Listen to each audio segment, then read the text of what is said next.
Welcome, everyone. Thank you so much for joining us. My name is Courtney Clark, and I serve as the Program Director of Everywhere She Maps for YouthMappers. I'm going to give you a little bit more information about the program, but first, I'm really excited to welcome and introduce our guest speaker. We are so lucky to be joined today by Christy Heaton. She is an environmental GIS analyst and a GIS community organizer based in the Seattle area of the United States. And she will be talking to us today about some tips and ideas that she has around how to approach coding in the context of GIS from a non-coder's perspective, because it can be overwhelming if you are just jumping into that field. But first, a quick introduction to Everywhere She Maps. This is a program within the YouthMappers network, and we've designed it to increase women's participation and support women mappers within YouthMappers and OpenStreetMap as well. We want to strengthen the inclusiveness of the geospatial community and ensure that women's perspectives are represented in apps, websites, and mapping platforms. So through this program, we're really focused on building the technical capacity of women student mappers, enhancing their professional and networking skills, and contributing to mapping projects that add data that's relevant to the needs of women and girls. We do this through several core activities. The first is focused on professional and career development. So this session today that you're attending is part of that activity. And we also have an internship matching program where we work with our partner organizations to help them in the process of hiring YouthMappers students to serve as interns. And then we also have a cohort of fantastic regional ambassadors. These are 8 YouthMappers students and alumni from around the world who are really our feet on the ground and our voices in communities, helping YouthMappers chapters increase women's participation in the work that they do. We also host a variety of mapping campaigns focused on adding data to OpenStreetMap and performing geospatial analysis around issues relevant to women and girls. And then finally, it's been on hold because of COVID, but we're hoping next year to launch our Women in Technology Leadership Fellowship Program. We have several more sessions coming in this series of professional development sessions. So I will share the link. It's also on the screen right now about how you can find the YouthMappers Eventbrite page. This is where you'll see all of our upcoming events. And if you follow us, you'll receive an email notification every time we post a new event. So you're always up to date. And with that, I'm going to stop sharing and pass things over to Christy. Thanks so much, Christy.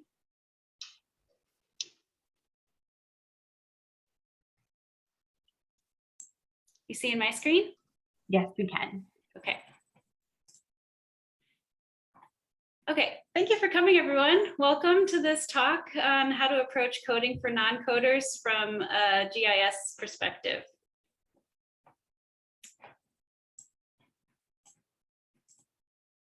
So my name is Christy Heaton. There's some contact information if you want to follow me at any of those links, and I'm going to provide the same information on the last slide. So I am a GIS analyst. I work in Seattle, Washington for a company called Floyd Snyder, which does environmental cleanup projects. So in my job, I deal with a lot of chemical data and how to clean sites up in our local area. And I do a lot with databases and Python and mapping. And I was also the organizer of Map Time Seattle, which organized workshops using open source software and also networking events. And I'm currently an organizer of PyLadies Seattle, helping the local ladies learn Python and provide that community for them. And I've also been a blogger for the Python Software Foundation. And I love Python. I've been using it for many years now, and I got into it because as a budding GIS analyst using Esri software, I saw that Python window in the software, and I had been told that you could use that to extend the functionality of GIS software.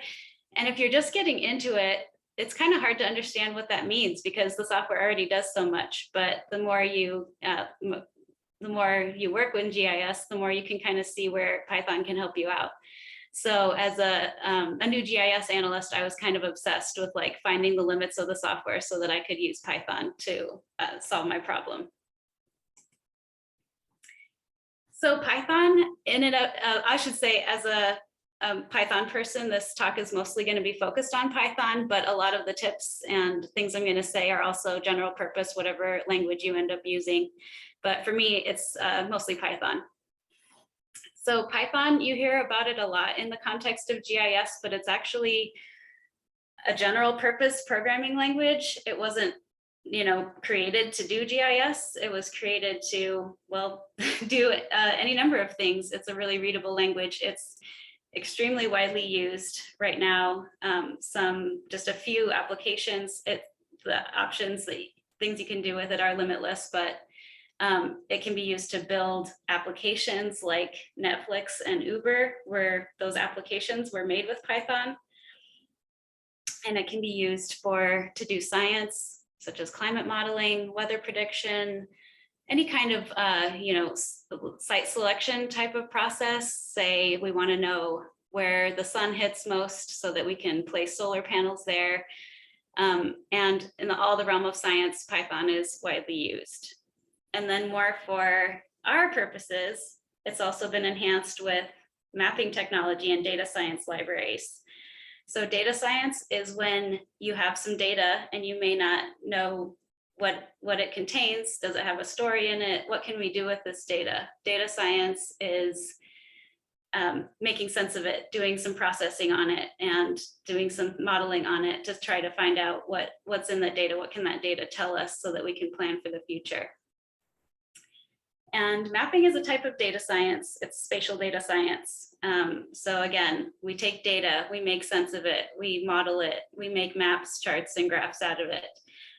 So Python, general purpose language, not specifically designed for mapping, but it has been extended in so many different ways. And one of them is for the use of mapping.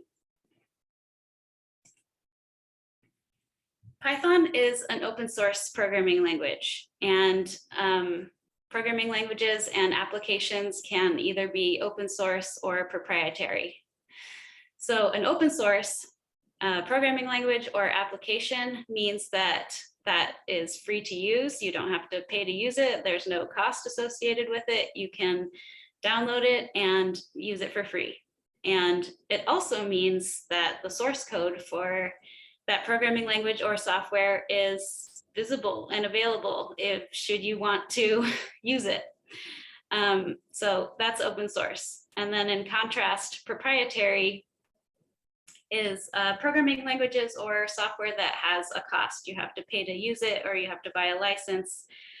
And in that, the source code behind the source code is hidden. You can't see it and you can't, use it for any other purpose. But the thing to understand is proprietary software like Esri and other proprietary softwares use open source extensively. And it's because open source is freely available that people can take it, build on it, and put a cost on it and hide the parts of it that they've used. So thankfully, Python is free and open source. So Python is built into open source geospatial software. And I'm thinking of QGIS, the main open source mapping application, QGIS. Really awesome application. It has a Python console built right in. And that Python console is using a library called PyQGIS. So if you use that, you'll want to learn to use that particular module. So that's the picture I have on the left. On the right is a Jupyter notebook. These are an open source web application that you can use to create documents that have code and inputs and outputs. They're really easy to share. So Jupyter notebooks are not they're used for data science generally, and I see them used more and more for mapping as well. I love Jupyter notebooks. I think they're so much fun to use. It's really easy to open them back up after a while and see what you did. So I recommend checking those out. Again, a great open source option.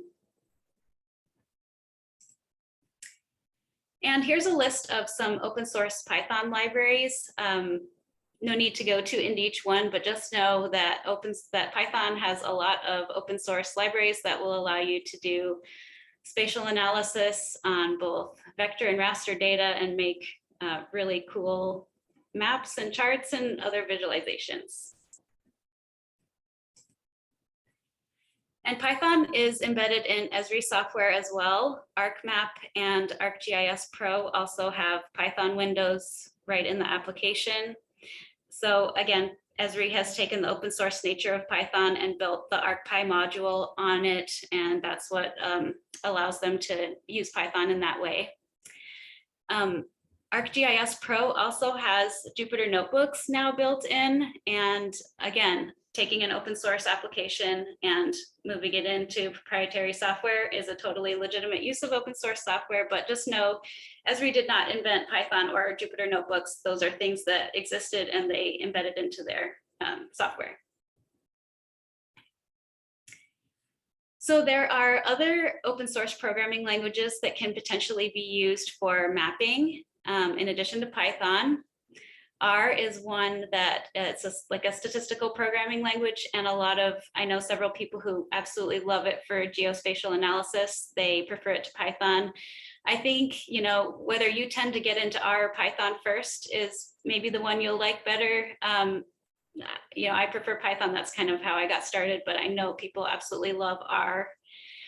SQL is a language for interacting with databases, and as mappers, we're using data quite a bit. So SQL is a good language to be familiar with when you're working with databases.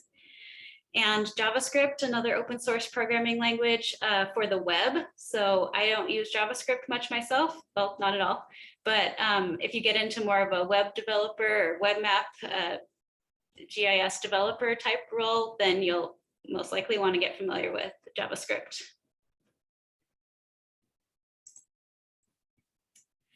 So that all being said, you don't have to code to be a valuable member of the mapping community.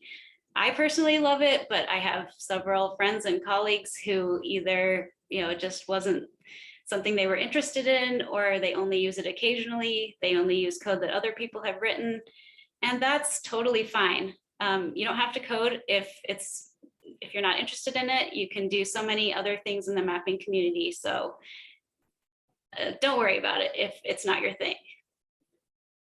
But I'm guessing if you're here at this talk, you're interested in coding, or at least curious about it. So I'm going to assume from here on out that you do want to be able to code.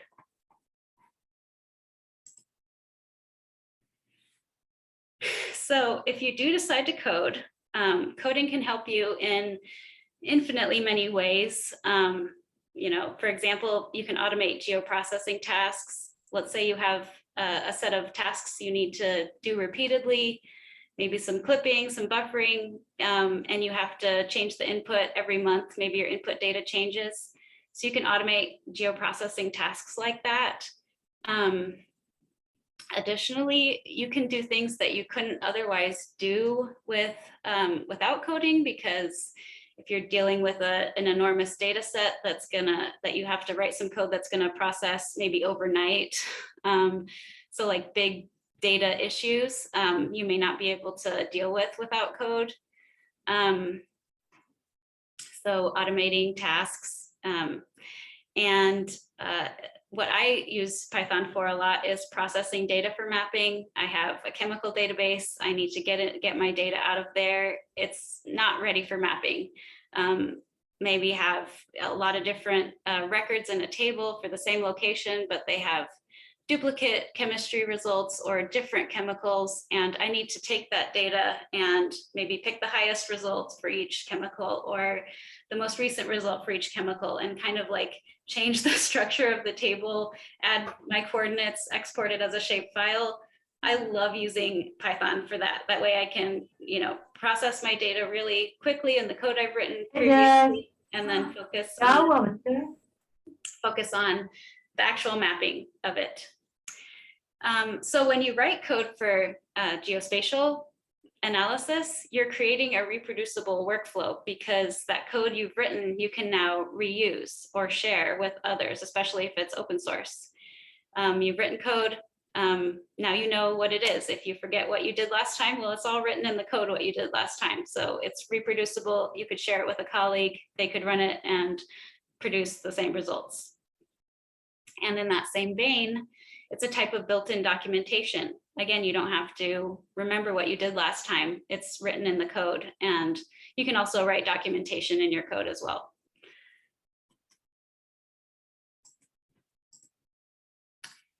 So I've come up with 10 steps to help you start coding if you're not a coder at all, and these are sequential steps, so you'll generally want to do them in order. Okay, so you're just getting started, you're ready to start learning to code. The first thing you're going to do is learn the basics of Python or R or both, whatever you want to do.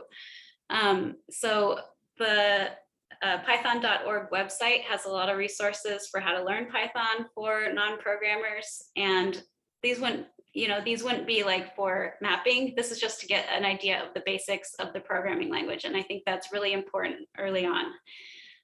A lot of people use Python to automate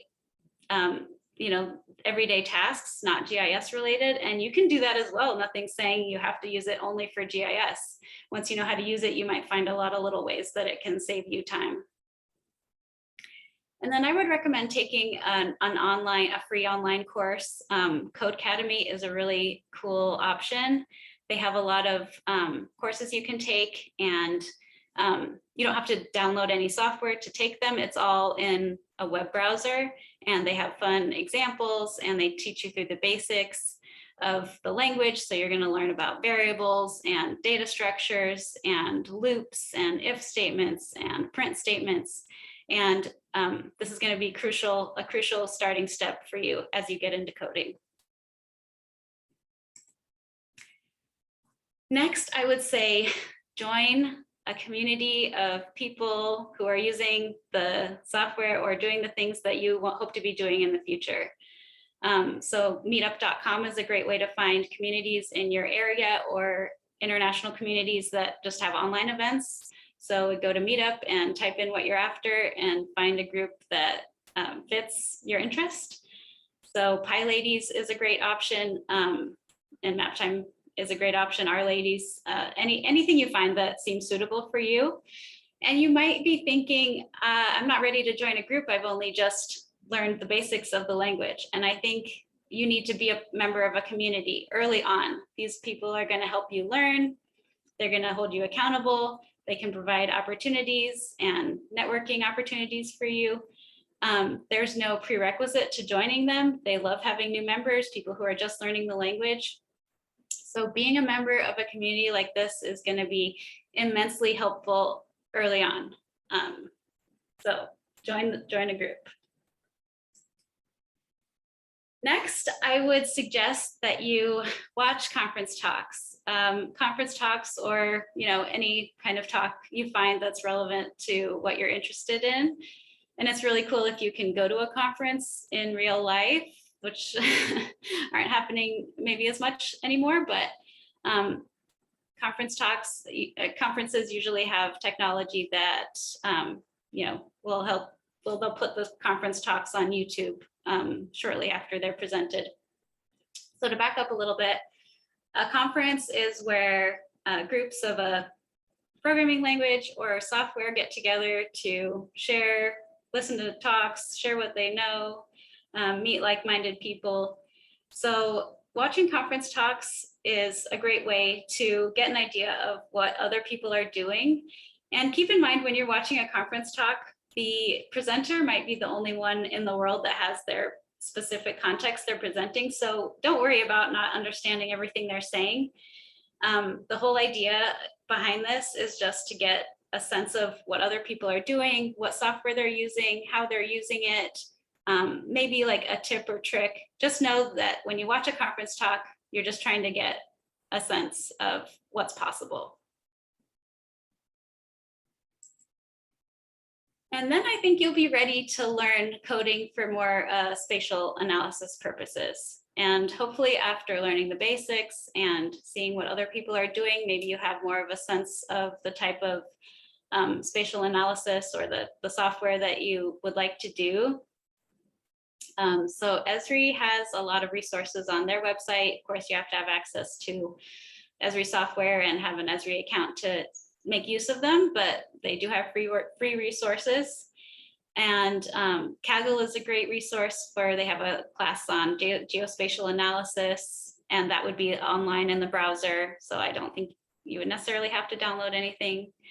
PyQGIS has resources for learning that module if you want to use the Python window in QGIS.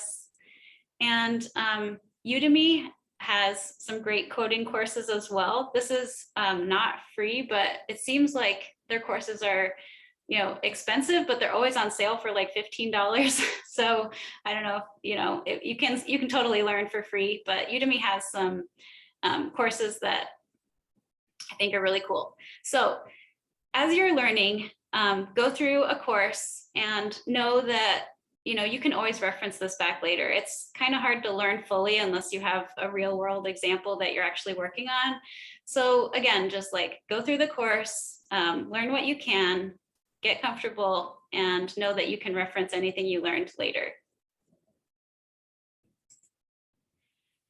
Okay, so now you're ready to start coding. So now that you know how to code, I would suggest that you code as often as you can, and know that coding can be really frustrating. You run into errors early on that you don't understand that can be really frustrating. And I would just suggest that you hang in there, get through some of those hard times, because you're going to learn and you're going to grow from them.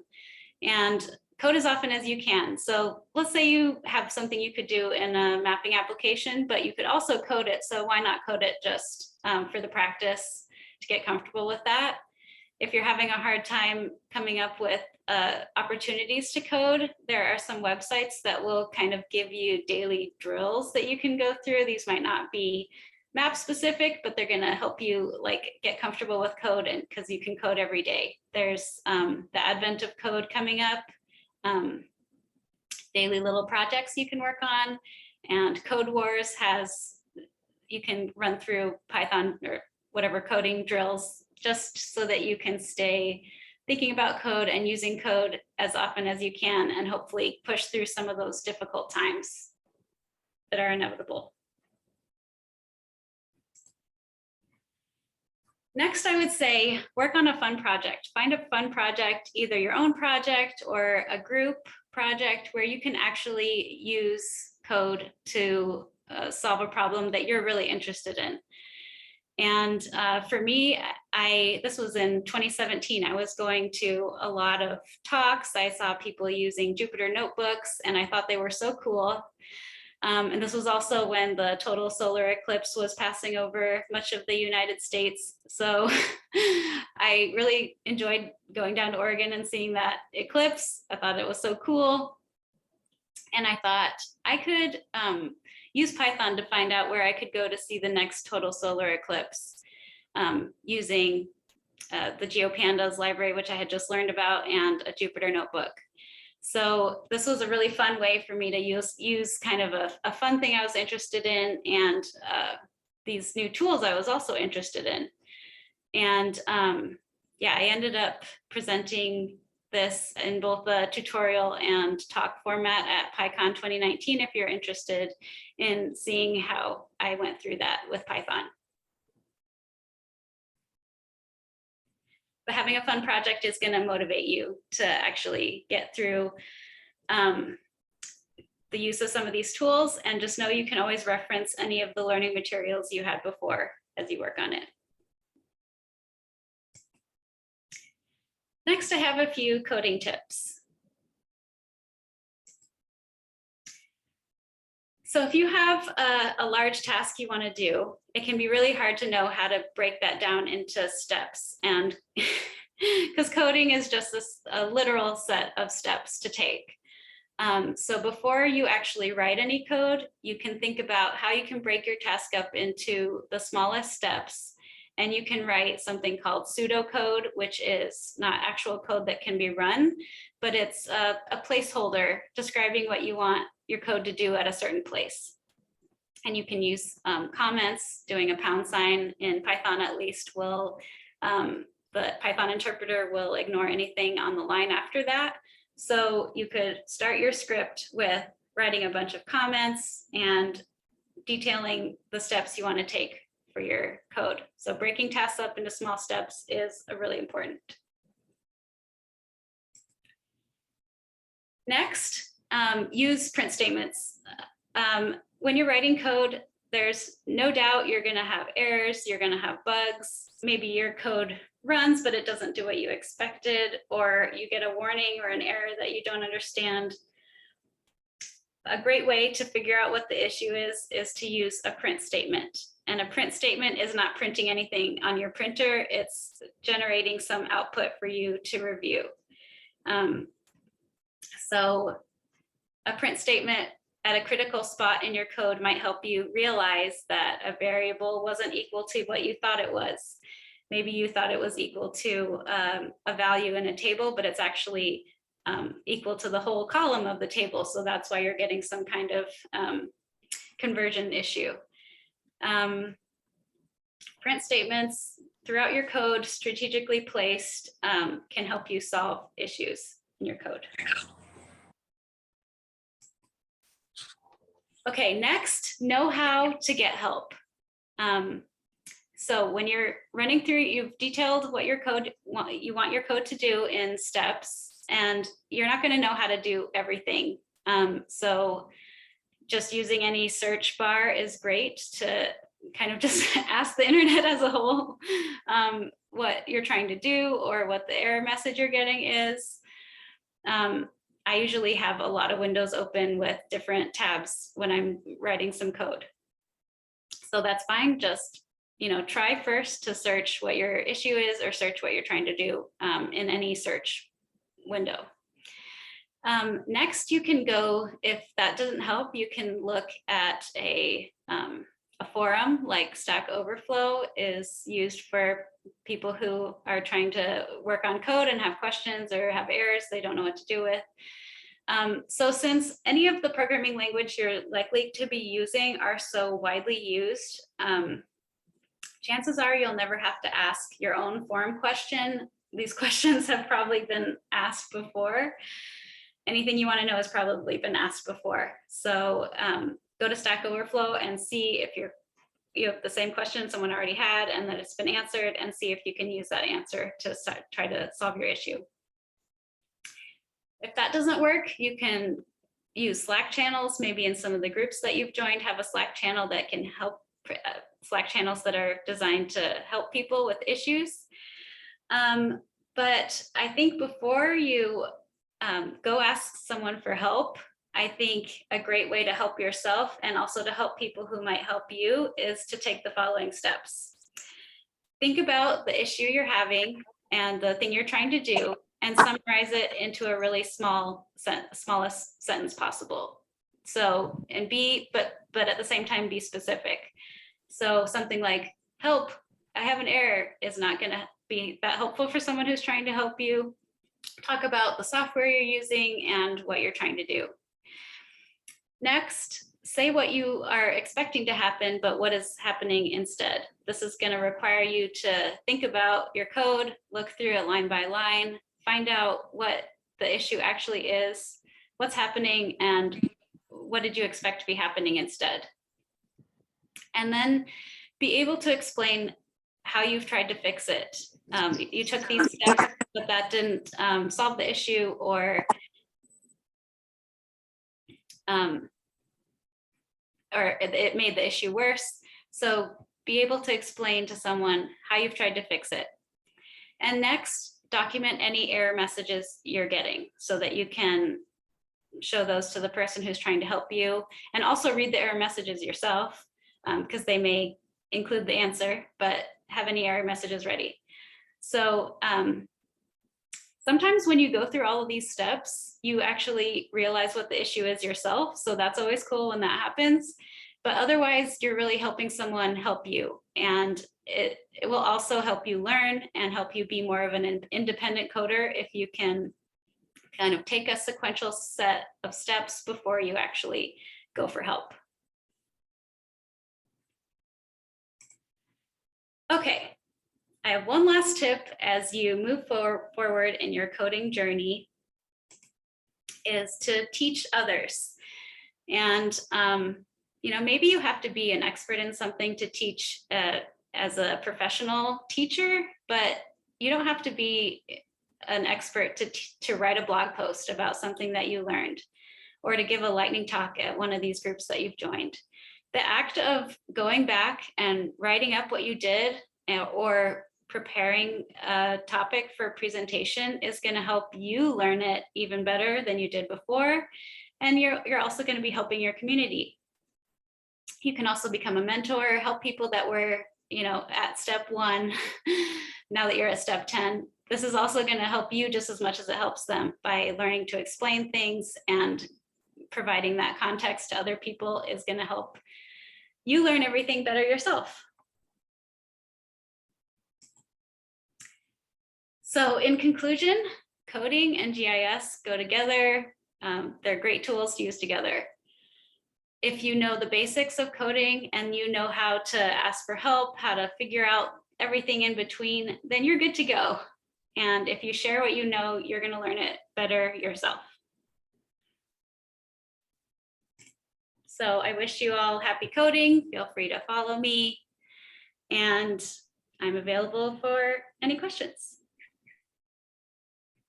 Wonderful. Thank you so much, Christy. That was absolutely amazing. For people in the audience, please feel free to put any questions you have in the chat right now, or to unmute yourself and ask Christy any questions you might have.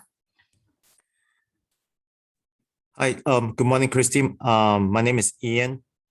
I know a little bit of R, and I'm still learning Python. Do you know if Python is like the language to learn first, or if there's any prereq for this programming language? Thank you. I would say if you are starting R and you really love it, just keep going with it.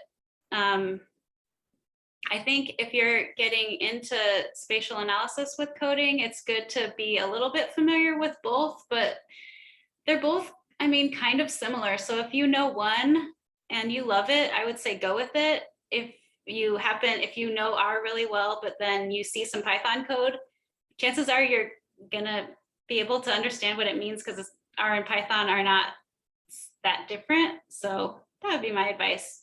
If you like one, just stick with it. Okay, thank you, Christy. Awesome. Next, we'll take a question from Narendra. If you want to unmute yourself.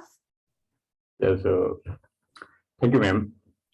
Ma'am, my question is, I'm actually a geographer, and I want to learn R programming. I'm a beginner, but actually, ma'am, problem in my side. I'm searching a course. Who funded to learn R programming? Such type institute any available to give me opportunity to learn R?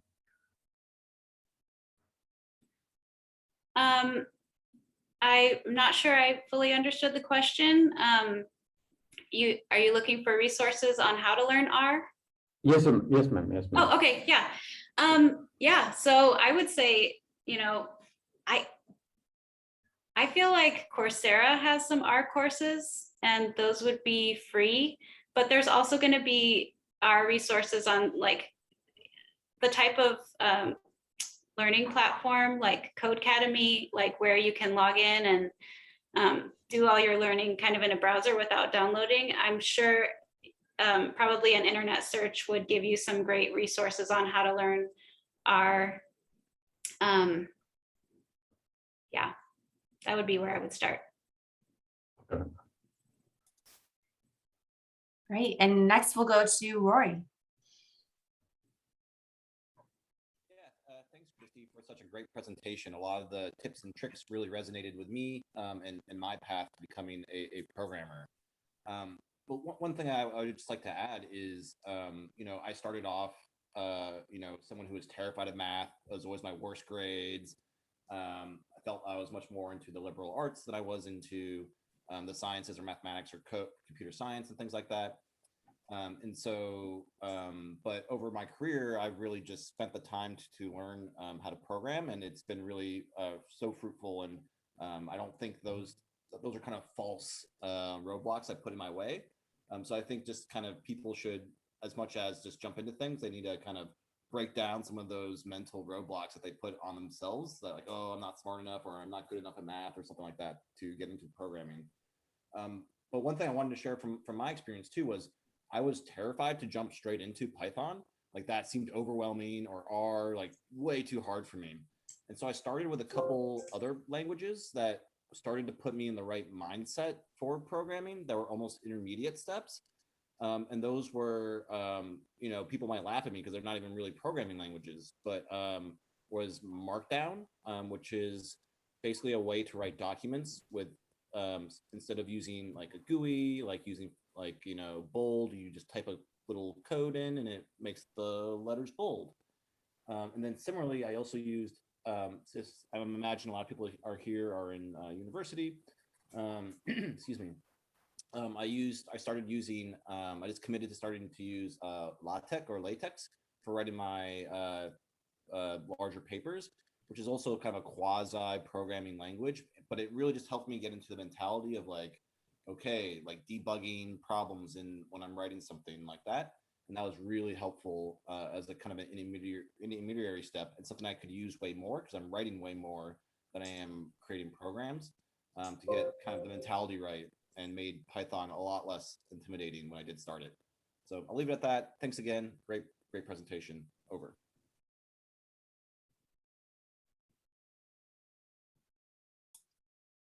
Awesome. Thank you, Rory. Any other questions from our audience? I'll just mention while you're thinking of other questions, I have posted a link to a quick Google form in the chat. We're requesting your brief evaluation of this session, so we can always be improving what we offer. And just a reminder, if you have attended previous sessions in this series and completed the evaluation form for those, along with providing your email address, and you do this evaluation as well, as long as you do 3 of those, I will provide a personalized resume review to you. Yeah, so just a little incentive there. And we do look at your answers separate from your email address, so please don't be concerned about that.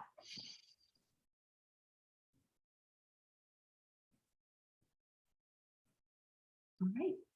Well, if we don't have any other questions, just want to thank you all for attending. We'll be sending the recording and links and everything in follow-up to you. Please do fill out that evaluation, and thank you so much to Christy for your amazing presentation. Thank you for having me. This was really fun.